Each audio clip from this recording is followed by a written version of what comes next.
Le nord-ouest du Nouveau-Brunswick est réputé pour son or blanc.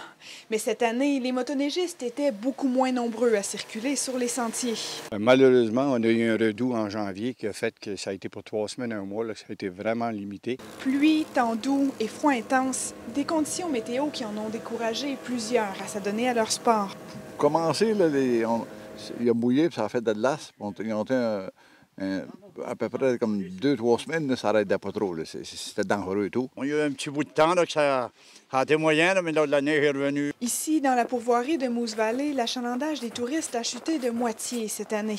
Quand le touriste ne peut pas circuler à leur guise, c'est pas bon. C'est des gens qui viennent des États-Unis, comme Massachusetts, New York, du Maine à plein, du monde d'Ontario. La raison pourquoi est-ce qu'on a beaucoup moins de touristes, c'est que le sud de la province a reçu quand même probablement plus de neige que le nord, qui est vraiment inhabituel. Moins de touristes, c'est aussi moins de retombées économiques. Moi, je pourrais avoir une diminution d'une trentaine de pourcents là, dans ma région. Là. Mais la région n'est pas la seule touchée par le redout cette année. Le Bas-Saint-Laurent aussi a connu une saison difficile.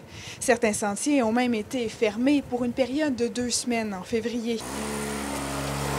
Bref, une saison de motoneige qui ne passera pas à l'histoire, mais pour les véritables mordus du sport, rien ne semble les dissuader.